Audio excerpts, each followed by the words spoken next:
The ASP.NET MVC framework is based on a design pattern known as Model View Controller. This design pattern is used to achieve a separation of concerns in the user interface layer of an application. In other words, MVC doesn't have any impact on your business logic or the data access layer. It's strictly concerned with that presentation layer. The view in this design pattern has a single responsibility. It is responsible for rendering the user interface. With ASP.NET MVC, that typically means HTML. The view does not perform business calculations. It does not make authorization checks.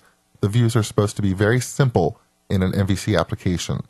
And the view relies on a model to bring it data.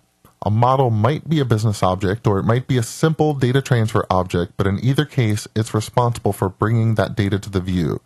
The data might be movie information, so my model might be a movie object with title and release date properties. The view will take those values in the properties and put them into the right spot in the HTML. The model, meanwhile, comes from a controller.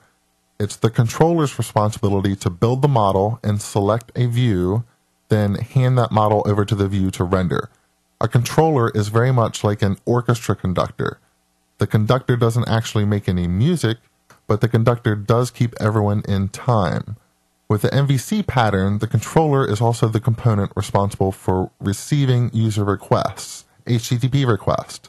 So when I request information from the website by putting a specific URL into the address bar of my browser, I need that request to go to a controller. Likewise, if I push a button to submit information to a server, I need that to go to a controller. So the first question to answer might be, how does the MVC runtime know which controller in an application receives a particular request?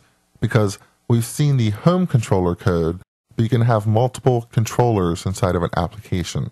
Which one do we select to respond? We'll answer this question next.